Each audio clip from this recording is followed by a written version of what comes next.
Le damos la bienvenida en nombre del Instituto Joaquín Suárez a este homenaje a un aspecto fundamental de la reafirmación ideológica del Partido Colorado, Luis Valle Berres y su oposición a los populismos. Recientemente, el 15 de julio, se conmemoró el 53º aniversario de su fallecimiento.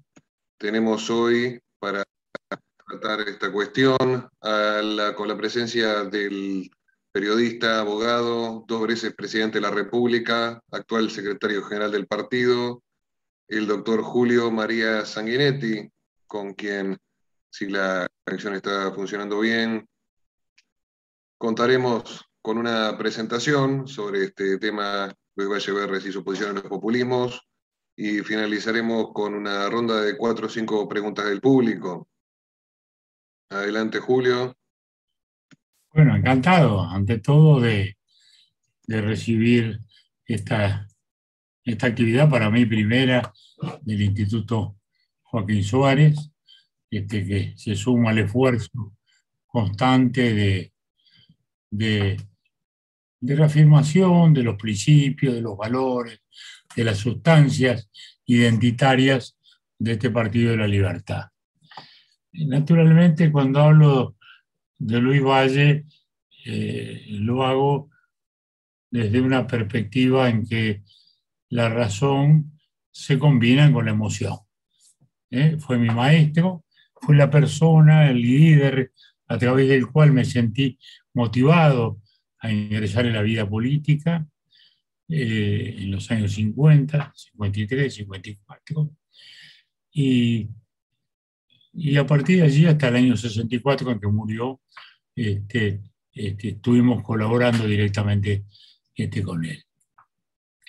Y sin duda es una formidable referencia democrática, que eso es lo fundamental, porque creo que Luis Valle puede servirnos.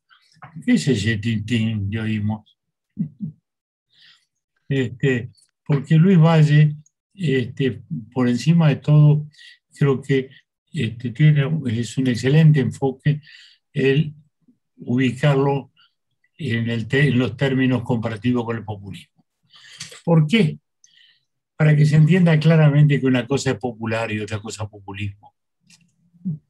O sea, Luis Valle fue un caudillo popular, eminentemente popular. Fue un hombre que por su atractivo personal, por su dinámica, su dialéctica, su coraje personal, su larga construcción política, hecha desde la radio fundamentalmente, con las grandes causas con las cuales él abrazó, ¿no? Desde la radio él fue el gran campeón de la República Española, de la causa judía, de la causa de los aliados en la Segunda Guerra Mundial. Él y Mario Bordoni eran a los que se oía en la radio Ariel en aquellos años. Y esa prédica y esa convicción democrática y ese sentido popular que lo vinculaba a los barrios de Montevideo, donde él, digamos, basó su inicial liderazgo, lo eligieron como un caudillo realmente popular. Pero ahí viene justamente la distinción sustantiva de lo que es popular de lo que es populismo. Porque justamente si con alguien se enfrenta a Luis Valle, ideológicamente, es con el fundador del populismo latinoamericano, que es Juan Domingo Perón. Es decir, podemos rastrear el populismo en otros orígenes, quizás anteriores, en la vertiente brasileña de Getúlio, en fin, la influencia del fascismo italiano que llega hasta nuestra América Latina. Y que en el caso de Perón era una insolayable referencia.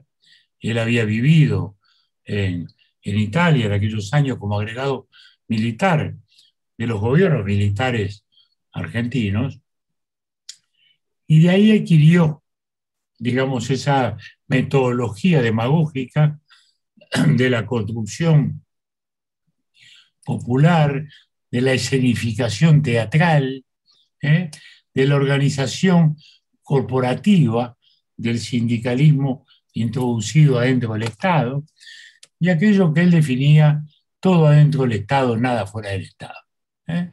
Empresarios, sindicatos, todos vertebrados en esa estructura corporativista que es fundamentalmente, funda y sustantivamente antiliberal.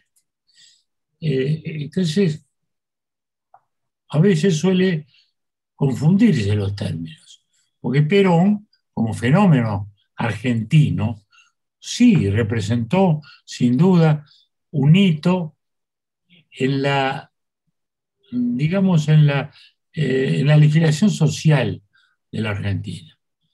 Eso es verdad, eso es incuestionable.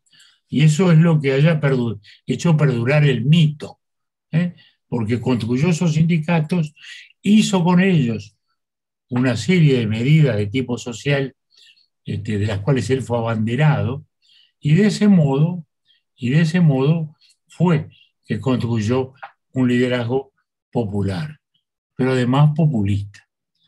¿Por qué populista? Porque primero, no era respetuoso de las libertades. Segundo, porque era corporativista, es decir, no era el ciudadano a través de sus derechos el que elige un gobierno en una economía abierta y con libertades y derechos para todos. No era eso.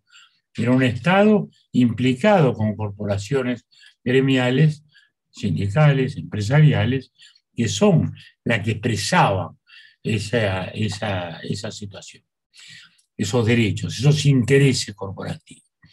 No era una república de ciudadanos, no era una nación de individuos, era una nación ente orgánico, vertebrado en un Estado omnipresente y autoritario. Naturalmente, ¿por qué eso no era marxismo, socialismo? Porque no había ido a la colectivización de los medios de producción, porque no había ido a la negación del derecho de propiedad, esencial en el marxismo. Y por eso mismo Mussolini en su tiempo era considerado, porque eso es importante advertir, una corriente izquierda.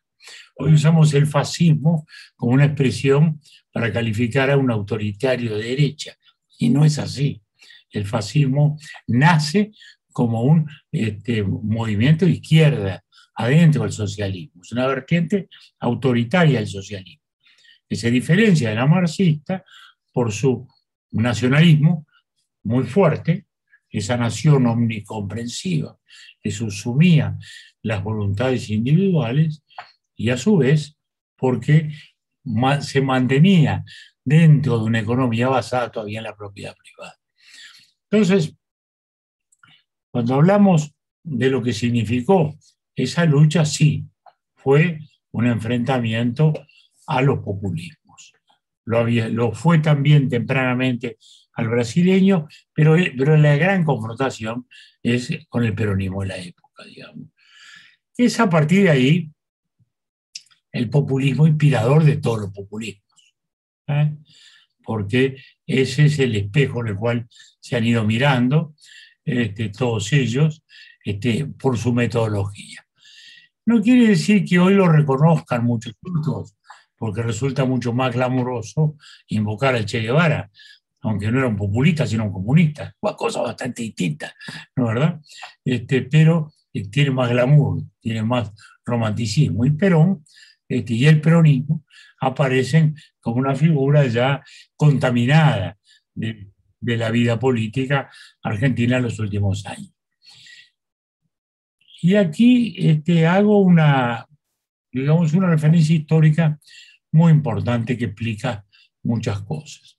Y es la diferencia entre el Uruguay de Valle Ordóñez y la Argentina de la época, aún la de Irigoyen.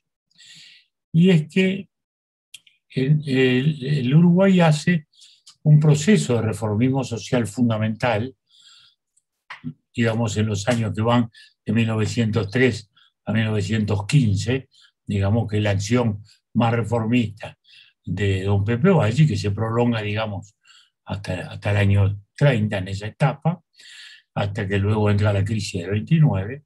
Esos son los grandes años de la construcción democrática nacional, lo que ejemplifica estéticamente, de un modo milagroso, Bate Gasore en el mural que ahora engalana nuestra casa del partido, con una obra tan espléndida. Entonces, Valle Ordóñez incorpora toda la masa inmigratoria que había ido llegando al Uruguay en el último tercio, podríamos llegar a la última mitad, pero sobre todo el último tercio del siglo XIX y las primeras décadas del siglo XX. Y eso no ocurre en la Argentina. Ahí hay una diferencia sustancial. O sea, la acción reformadora del vallismo, la acción reformadora del Partido Colorado, su prédica de libertades, su sentido de solidaridad, su legislación obrera, su concepción humanística, que va desde la abolición de la pena de muerte, digamos, hasta la legislación feminista, del divorcio, la investigación de paternidad, en fin, todo aquello que define realmente al vallismo, genera una sociedad amalgamada. Sí, había ricos y había pobres, mucho más pobres que ahora. Pero esos pobres abrevaban en los mismos ideales porque se sentían iguales ante la ley. Porque la ley había amparado a todos. Porque no había una sociedad capitalista en el sentido de que la empresa viviera de la explotación del trabajador. Todo lo contrario. Entonces, eso generó este estado de bienestar, tantas veces discutido por muchas razones, pero que fue el que logró construir una democracia y libertad. Tuvimos libertad porque tuvimos una sociedad armónica, una sociedad respetuosa de esos derechos. Si no, no hubiéramos tenido libertad. ¿Qué es lo que le pasó a la Argentina? Porque allí lo que fue reformismo fue luego revanchismo. Es decir, la legislación social es un fenómeno tardío. El peronismo es un fenómeno tardío en aquella Argentina inmensamente rica, en aquella Argentina poderosa, aquella Argentina que estaba construyendo ese Buenos Aires esplendoroso de los palacios que conocemos, que hoy son embajadas, en fin, edificios de ese tipo, porque entonces eran los palacios de las grandes familias argentinas, de los Anchorena, de los Paz, de los Martínez, de los Ortiz Basualdo, que hoy son la Embajada de Francia o la Embajada de Estados Unidos, o la Casa Pereda de la Embajada de Brasil. En esa Argentina opulenta y esplendorosa, realmente había digamos, una indiferencia frente al fenómeno social que incluso lleva, cuando aparecen los estertores del naciente sindicalismo, a momentos de represión muy fuerte. Mientras que acá fue lo contrario. Es decir, las primeras expresiones de sindicalismo, de protesta social que se hacen frente a las compañías inglesas, encuentran en Valle Ordóñez y en su gobierno y en sus ministros la expresión de una actitud de apertura, que incorpora, que amalgama, que hace que el extranjero deje de serlo, para que todos se vayan sumando. A lo que se asocia también de un modo muy fuerte la laicidad, porque la laicidad es un elemento muy importante también. Los primeros inmigrantes uruguayos son los valdenses. Se puede considerar la primera inmigración, que es de la época del gobierno de Pereira, ¿no? ¿Y por qué llega acá? Bueno, es una inmigración religiosa, que viene acá a buscar tolerancia religiosa, y eso lo encuentra en nuestra república, ¿no? Entonces, ¿cuánto vale eso? ¿Cuánto significa esa actitud de tolerancia para con todos? porque muchos de esos inmigrantes que llegaban también eran muchos, la mayoría hijos de la pobreza, o todos hijos de la pobreza, pero además muchos de la intolerancia, y muchos otros también huyendo de las guerras, porque Europa era una Europa de sangre, era una Europa de levas, era una Europa de guerras no identificadas muchas veces como propias por los pueblos. Luego, cuando hablamos de Luis Valle, hablamos realmente de un líder popular y un líder profundamente demócrata. El enfrentamiento con Perón viene por eso. ¿Por qué? Bueno, porque acá emigraron periodistas argentinos, muchos, que hablaban Radio Carve, Radio Espectador, Radio Ariel y Radio Colonia, que entraba quizás más que ninguna otra a Buenos Aires. El gobierno de Perón comenzó a reclamar y a exigir que se le reprimiera, que se le retaseara su acceso a los medios, y eso el gobierno uruguayo no lo aceptó en nombre de nuestras libertades, al pie de nuestras libertades. Y eso como consecuencia fue generando una actitud de confrontación que lleva luego a que se suspenda la capacidad de viajar con la cédula de identidad, como tenemos ahora. Eso ya estaba desde los años 20, y que allí entonces se cambia. No tiene que tener pasaporte. Y después del pasaporte, visa, que había que gestionar en el Ministerio del Interior, donde la demoraban 6 meses, al final nadie viajaba. Y así vivimos un proceso de profundo aislamiento entre Uruguay y Argentina como ningún otro. Momento realmente como ningún otro. Y eso fue entonces esa raíz. También quiero recordar que el peronismo tuvo su conexión con el yetulismo, con el traballismo brasileño. Y de algún modo también podemos considerarlo como uno de los primeros populismos latinoamericanos. Pero la gran referencia para nosotros es esta otra. En cualquier caso también el traballismo lo fue. Y Getúlio tuvo esa, si bien era un caudillo también popular, tuvo también esa impronta autoritaria, aunque era un hombre del sur, era un típico facendeiro gaullo, y en consecuencia tenía ese sentido igualitario propio de nuestro mundo rural, ¿no? Propio de nuestros caudillos rurales, que no es el caso que se da en el peronismo. Entonces, los gobiernos del Uruguay son gobiernos profundamente liberales en su legislación. El gobierno de Armesa había tomado muchas medidas de legislación social que se desarrollan en esos años. La expansión de la enseñanza secundaria es enorme, la expansión de la escuela rural en ese momento es universal, y el desarrollo industrial apunta hacia la expansión hacia el exterior. Y aquí vale también decir un párrafo, porque suele decirse y repetirse que el Uruguay de aquellos años simplemente cultivaba como política económica la sustitución de importaciones. Y no es así. La sustitución de importaciones venía desde mucho antes, como consecuencia de las escaseces propias de la guerra. Nosotros vivimos hoy en una sociedad de abundancia, en una sociedad de consumo.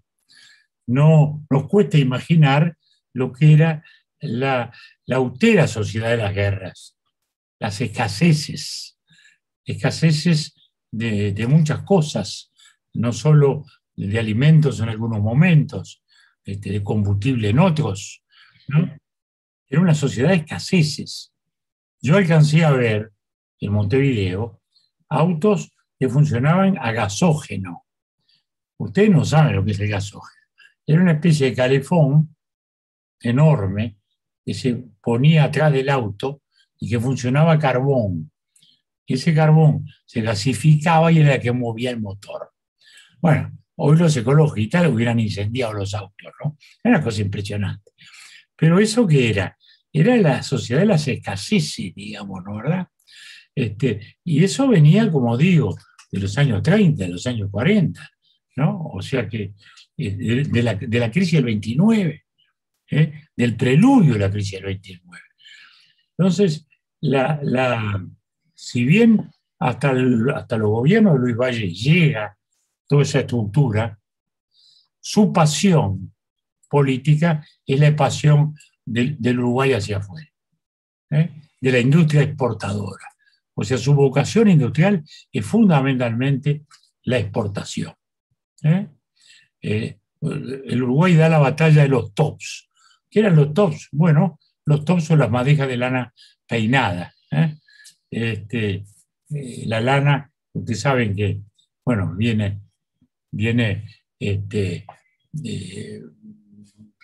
se paraleliza y se limpian se peina ¿cómo? Se peina con peines, se le quita las impurezas, se paraleliza la fibra y eso sale una gruesa madeja que es el top, ¿no? Luego vendrá el hilado. Bueno, entonces ahí todavía era un mundo muy proteccionista, que ese es el otro tema, ¿no? No estábamos en un mundo liberal, no estábamos en un mundo de libre comercio. Recién se había fundado en el año 47 el GATT como aspiración de ir llegando a un libre comercio, pero no era un mundo realmente de libre comercio, ni mucho menos. Era un mundo proteccionista. Estados Unidos era un baluarte del proteccionismo.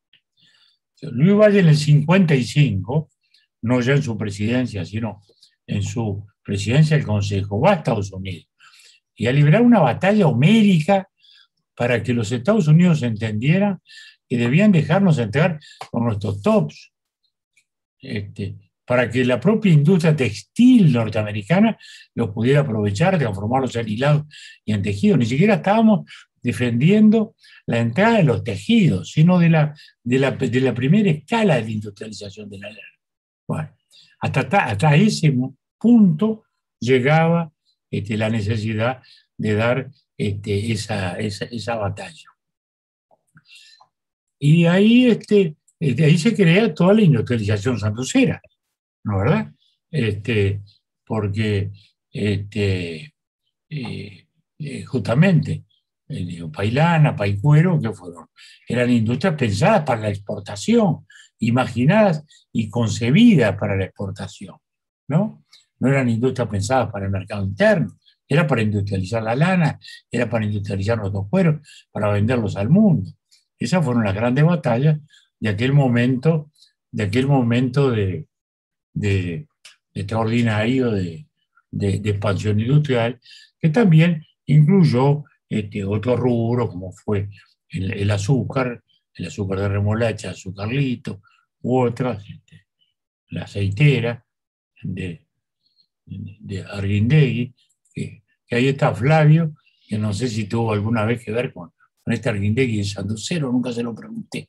Después un día me lo cuento. Y entonces es un enorme empuje industrial mirado hacia afuera, concebido hacia afuera. Esa es la esencia del Partido Colorado. Nosotros somos un partido universalista, por definición, esencialmente un partido universalista, ¿no? Cosmopolita, decía Rodó. Y fuimos cosmopolitas en alguna época, sí. Por eso el cerro se llamó Villa Cosmópolis originalmente, porque eran inmigrantes de todos lados. Entonces, estamos hablando y recordando hoy a un gran campeón de las libertades, un gran campeón de la industria, un gran campeón de la enseñanza, un gran campeón de la agricultura, porque en aquellos años hubo un enorme fortalecimiento de la agricultura, del trigo. Ahí también nos enfrentamos con los Estados Unidos, que entonces tenía una ley llamada 480, con la cual exportaban sus excedentes a un precio de ruina, digamos así. O sea que nos enfrentábamos con el proteccionismo por todos lados. Ni hablemos Europa, que era esa Europa de las escaseces, como decimos, que salía de las guerras, y en la cual justamente era todo un sistema de protección, era todo un sistema de proteccionismo. Entonces, Luis Valle representó en esos años también un gran momento de la vida cultural. No olvidemos que esos son los años, por ejemplo, que se crea la Comedia Nacional, que fue muy importante. Fueron los años también en que muchos artistas argentinos y profesores argentinos trabajaron en Uruguay, muchos de ellos justamente por la lejanía por el alejamiento de Perón. Fueron años sin duda de un gran empuje. Yo escribí un librito cuando a los 50 años, que lo escribí en una... ahora cuando lo miro me da un poco de vergüenza, digo, haber sido tan magro, digo, tenía que haber investigado más. Lo que pasa es que lo hice en 22 o 24 días, entre que lo escribí y lo imprimimos, una cosa increíble. Pues yo no me había dado cuenta del cincuentenario y eran unos amigos, el Raúl Rodríguez Apel, y me dice, vamos a celebrar el 50 años de Don Luis. ¿Cuándo? Bueno. Y ahí entonces me lancé a escribir ese libro periodístico, digamos así, más con los recuerdos que con las investigaciones. Pero lo hice con todo el cariño del caso. Y detrás de él, además, también creo que cabe un párrafo decir de qué modo hubo toda una juventud que nos lanzamos detrás de él, toda una generación que se incorporó a la vida política. Yo mismo, imagínense, arranqué en Canelones en el año 53, con 17 años, en un semanario que fundó justamente Don Luis y que dirigía Maneco Flores. Maneco Flores ya era una estrellita del periodismo escribiendo en marcha.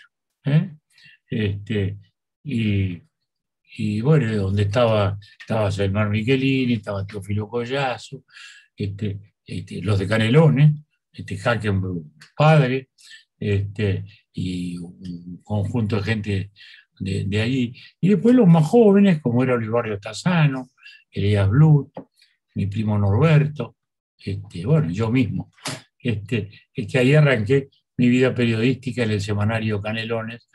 Y si no es mi primera, si no está en el primer número de Canelones, era el segundo, una biografía de Joaquín Suárez, justamente. Escribí un artículo biográfico de Joaquín Suárez, así que para vuestra institución que lleva su nombre. Que también les añado que Luis Hierro está terminando o ha terminado un libro sobre Joaquín Suárez, que se va a publicar dentro de poco. De modo que estamos en una época también de rescate de estas figuras que no son simplemente recuerdos, sino que son mucho más. Porque yo cuando recuerdo a Luis Valle lo hago sí de la emoción, pero también lo hago desde el compromiso. Es decir, nunca lo vi desfallecer, ni aún en los momentos más difíciles, ni aún después de la derrota del 58, que para él fue una tragedia personal, pues también lo fue para nosotros. El partido nunca había visto perder una elección, y no fue dramático, fue muy dramático. Y ahí se agigantó más que nunca, y 4 años después, en el 62, perdimos apenas y ya volvimos a ser nuevamente el gran partido que él había construido y que nos deja ese inmenso legado de democracia, de libertad, de amor al país, de voluntad constructiva, de voluntad creadora, de la pasión por el hacer, de la pasión por la cultura, de la democracia cercana, de eso que constituye nuestra esencia. De modo que, con estas palabras, les dejo a ustedes el testimonio de quien nació la vida política con Luis Valle, lo sigue recordando y lo sigue sintiendo como un magisterio permanente. Muchas gracias, Julio. Abrimos ahora la ronda de preguntas. Pueden enviarlas por escrito al chat o levantar la mano. Si conocen el modo de hacerlo, es la parte de reacciones. Pueden enviarlas al chat y las leemos. 4 o 5 preguntas, hay tiempo.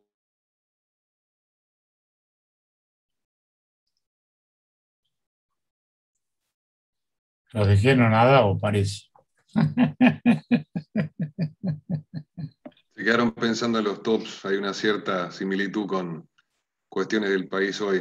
Con otro Luis, pero ¿Eh? Ah, bueno. Lo que pasa es que después que habla usted, presidente, es difícil hablar. No, pero no es para hablar, digo, es para conversar, porque creo que esas son cosas interesantes también. Y podemos ir a otros aspectos de la vida de Luis Valle, ¿no? ¿Verdad? Porque Luis Valle estaba muy cercano a la música, por ejemplo, pues tenía un hijo pianista. Sí. Y entonces la vida del Sodre le era muy afín, ¿no? Le era muy afín. Y en aquellos años fueron años de esplendor del Sodre. Incluso ahí tuvimos a Juan José Castro, un formidable músico argentino, también exiliado del peronismo, que estuvo aquí en aquellos años. Como decíamos hace un rato, se fundó nada menos, por ejemplo, que la Comedia Musical Nacional, ¿no? Bajo la dirección de Margarita Xirgu, con Zabala Muniz, presidente de la Comisión de Teatros Municipales y presidente del SODE, ¿no? O sea, Zabala Muniz es una enorme figura de la cultura, vinculada íntimamente, digamos, a la acción de Luis Valle, ¿no? Aunque era de los primeros, bueno, de los primeros no, de los que en aquel momento decía soy vallista y no soy colorado, porque él venía de los Muniz, este, caudillos, caudillos blancos. Y ahí viene una historia personal, porque él era Zabala Muniz, era hijo de un pulpero Zabala, de Cerro Largo, en el cual en esos avatares del enfrentamiento se había producido una controversia interna blanca entre los Muniz, viejos caudillos, y los Arabia, que eran los caudillos incipientes.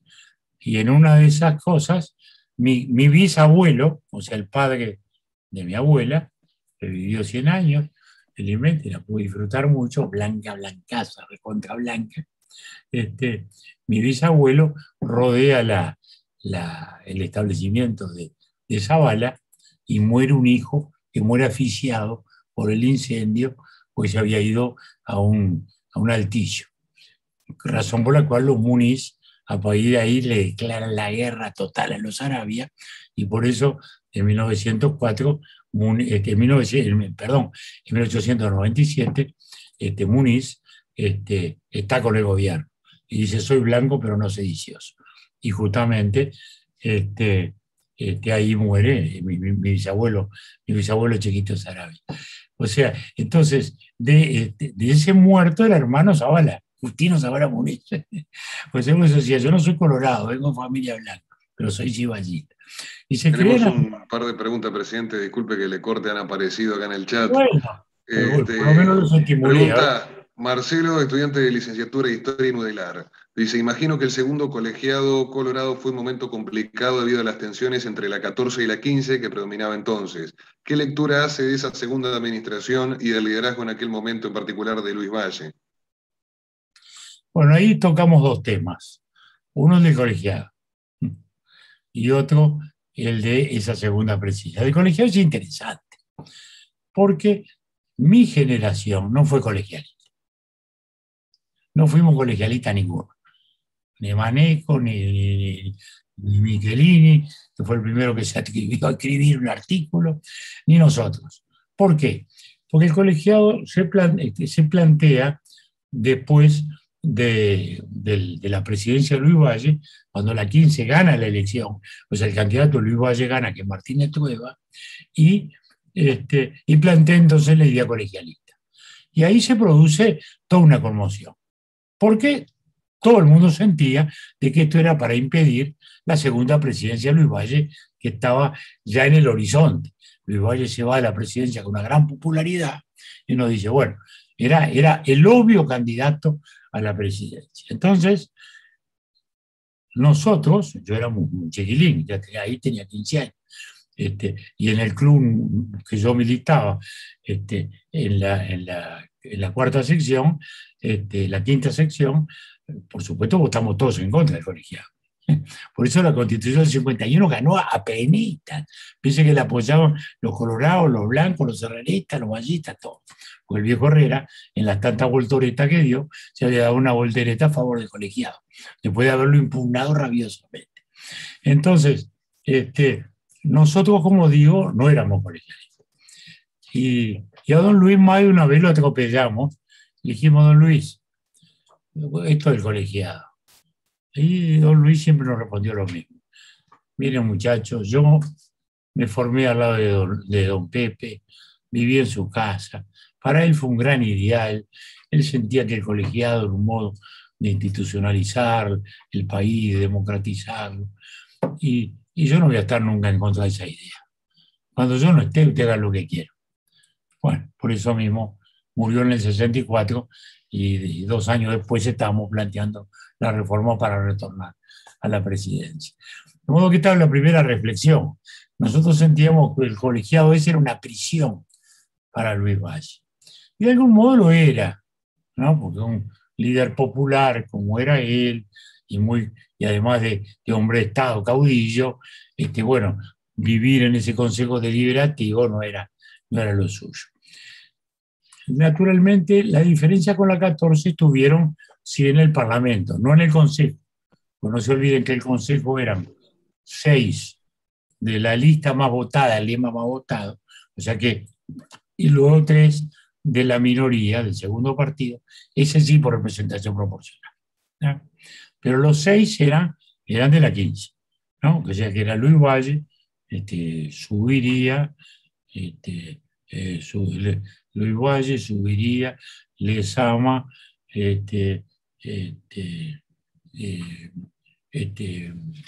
subiría Lezama, Fischer, Fischer, el doctor Chele de Soriano, el ingeniero Rodríguez Carrero. Entonces, eso sin duda, la división interna nos hizo daño. Como ha hecho daño siempre la división interna cuando no se sabe administrar, y los perfilismos y los personalismos y todo ese tipo de ismos que a veces nos separan. Pero bueno, nosotros lo veíamos a los de la 14 como conservadores, ellos nos veían a nosotros como peligrosos izquierdistas, también nos veía así la derecha. Es decir, cuando el Partido Nacional gana al término de ese periodo, con el apoyo de Nardone nos llamaba a nosotros los comunistas chapaquenses. Como ven, en mi larga vida política he sido comunista, fascista, de derecha, izquierda, de todo, ¿no? Bueno, lo cual me revela que, como decía mi amigo Belisario Betancur, decía, yo soy la izquierda de la derecha y la derecha de la izquierda, soy el profundo centro. Bueno, de algún modo sí, el profundo centro liberal. Entonces, siga. Se vivió mucho dolió mucho eso, porque además estaba el ingrediente, no olvidemos, familiar, eran los primos. Era de un lado César y Lorenzo Valle Pacheco y de este lado Luis Valleverre, ¿no? Se habían creado juntos, ¿no? No dejaba de ser un tema. Pero sin duda, aquellos fueron años complicados. Pero lo que más nos complicó, vamos a entenderlo, fue la caída de los precios de la materia prima.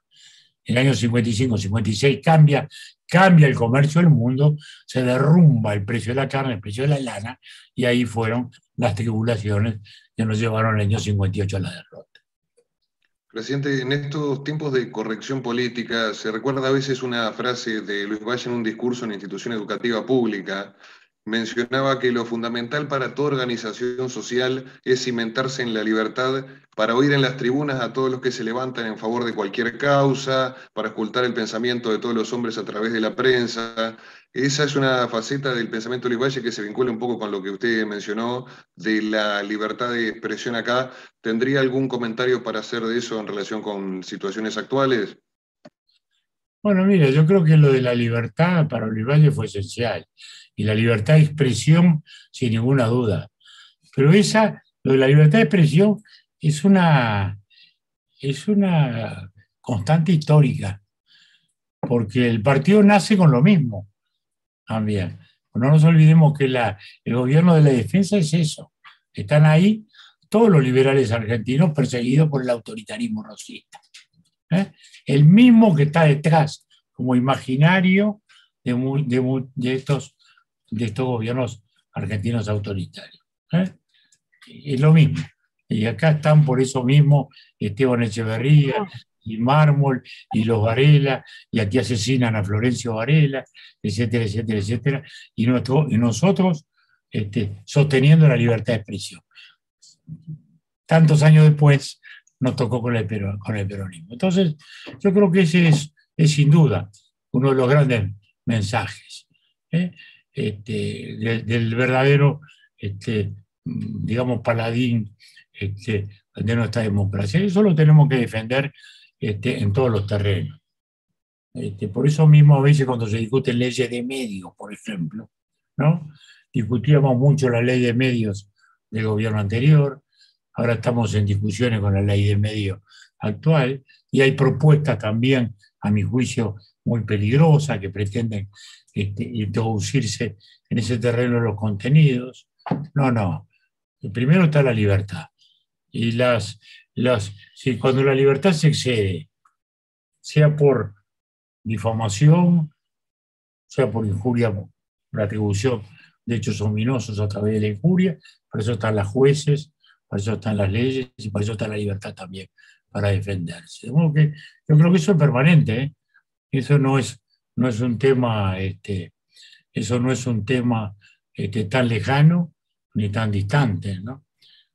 Pensemos nomás lo que fue la batalla o el esfuerzo de Máximo Kirchner por cerrar Clarín, el principal diario argentino. Y eso está acá a la otra cuadra. Por suerte acá nos seguimos defendiendo.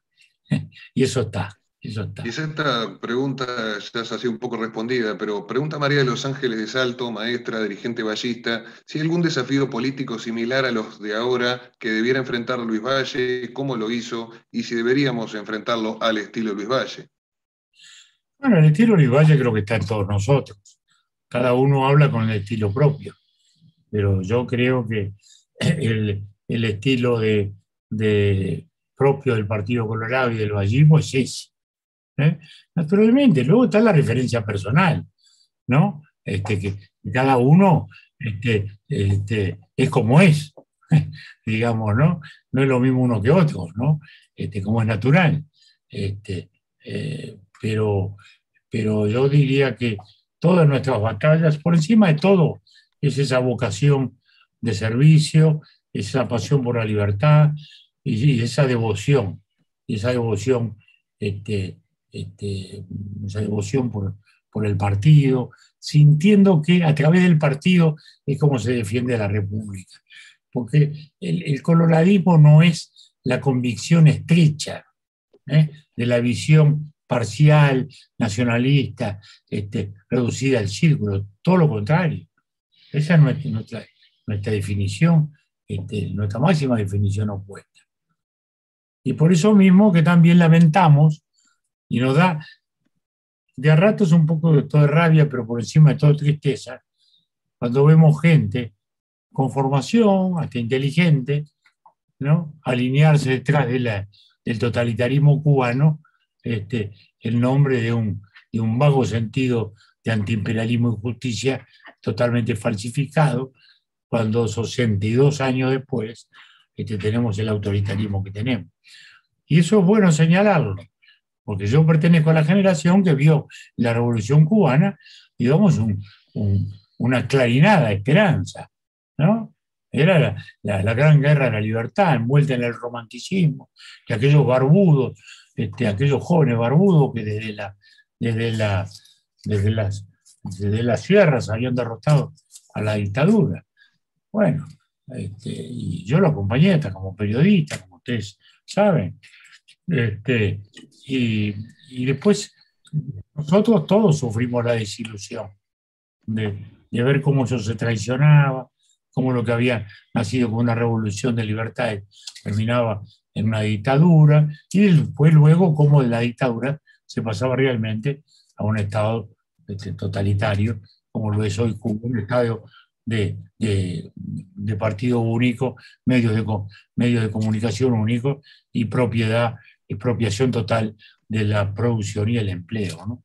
Entonces eso lo vivimos. Por eso cuando uno ve todavía eso, dice, bueno, yo creo que todavía entre nosotros hay gente que no cree en la libertad. Razón de más entonces para que la tengamos que reafirmar y batallar. Adriana Gambogi le pregunta sobre la anécdota del encuentro de Luis y señora con Perón y Evita, que fue en su momento muy difundida, si la podría recordar en esta ocasión. Bueno, la relación con Evita es interesante, porque, entendámonos, cuando Luis Valle llega a la presidencia, se enfrenta a un Perón que ya sabía que era su adversario. ¿Por qué? Porque nosotros en la elección del 46 Argentina militamos, es decir, digo los vallistas. Luis Valle militó a favor de la fórmula Tamburini Mosca y diciendo que el ascenso del peronismo era el ascenso del fascismo. O sea que el prejuicio estaba instalado. Ahora bien, por eso mismo Luis Valle era muy cuidadoso. Y Evita hace un viaje a España, que fue un viaje triunfal, porque la España franquista,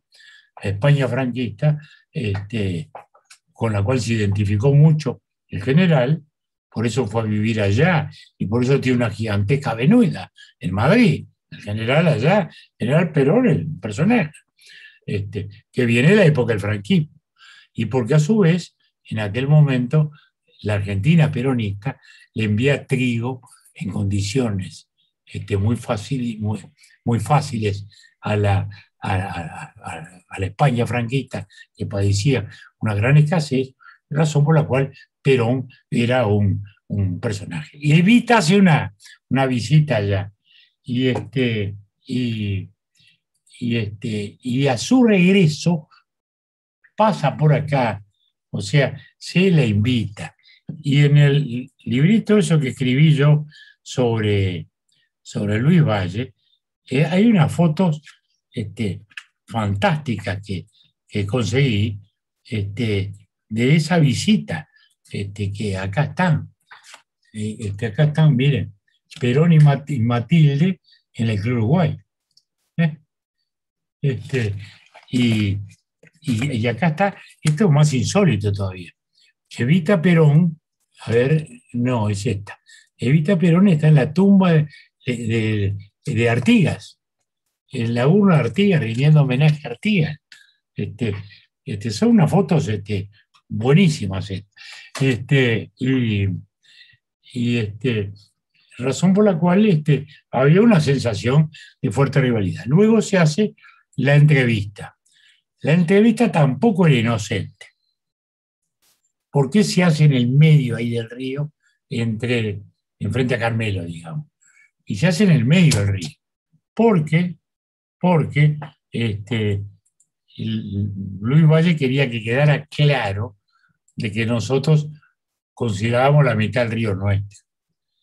No nos olvidemos que todavía flotaban los debates de aquel canciller Ceballos, que en 1907 había declarado que el río era todo argentino, e hicieron las maniobras militares acá, y hasta intervinieron los reufaquios en el Puerto Colores. Entonces, eso era muy importante. Por eso igual, Luis Valle en un barco, viene Perón en otro barco, se saludan, está la foto famosa de barco a barco, y luego parlamentan. Y bueno, o sea que fue una reunión, desde ese punto de vista, era una reconciliación de gente que no se sentía muy afín. Esa es la verdad de la historia. Pero bueno, y así fue la cosa. Ahora, a Evita, cuando estuvo acá, se le atendió con alfombra roja, y Luis Valle incluso estuvo en la Embajada Argentina, acá está la foto, cuando se le hizo una recepción, en fin, todo eso. Así que bueno, fue todo muy, muy particular y muy peculiar. Tenemos la última pregunta. Usted hizo mención a cómo en los 50 la 14, dirigida por los descendientes directos del primer vallismo, eran concebidos como la derecha del partido, y la 15, los comunistas Chapa 15. Y menciona a Gonzalo Arias, luego pasamos de la incidencia, creo que incidencia de la izquierda frente amplista, todo el vallismo fue como empujado, arrinconado a la derecha, teniendo en cuenta que somos ese profundo centro y que el mundo está polarizado entre derechas e izquierdas populistas. ¿Cómo ve al Partido Colorado y vallismo surfeando en esa polarización? Es más que una pregunta, es una definición de principio con la cual estamos de acuerdo. Por supuesto que somos eso. Acá sabemos que en la América Latina hay derechas populistas e izquierdas populistas. También hay dictaduras o totalitarismos marxistas. Pero el populismo tiene esa cosa perversa, y es que mantiene una fachada en las instituciones, las vacía de contenido, subordina a la justicia, subordina a la prensa por presión económica o por presión directamente política o por presión judicial, como sabemos que ha sido la justicia argentina, y que tiene esa cosa perversa, porque hay un real ejercicio abusivo del poder, hay una gran pérdida de libertades, pero detrás de una fachada de que hace elecciones con desventajas, pero que hace elecciones, pese a que genera todas las restricciones necesarias para que ellas no sean libres en el espíritu, libres en la libertad real de la gente. De modo que cómo nos ubicamos como eso, como lo que fuimos siempre, que eso sigue siendo hoy más vigente que nunca, ¿no? Porque hoy el republicanismo laico, el liberalismo en todas sus versiones, lo que yo llamo liberalismo progresista o la socialdemocracia, o como queramos llamarle, sin ninguna duda, siguen siendo nuestras definiciones sustantivas en cuanto al equilibrio de la libertad con la justicia, en cuanto a una política internacional también abierta, a hacer una mirada hacia el mundo que nos aproxime a quienes creen en la libertad y no a quienes la oscurecen, ¿no? No, que eso somos nosotros, por definición somos nosotros, ¿no? ¿Verdad?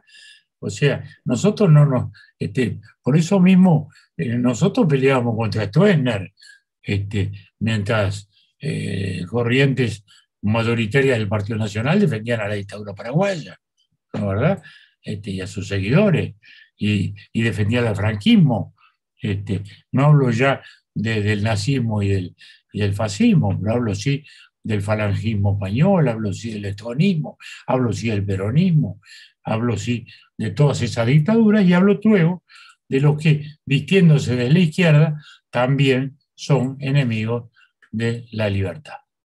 Así que bueno. Muchas gracias, presidente. Gran abrazo, Juan. Gracias a ustedes.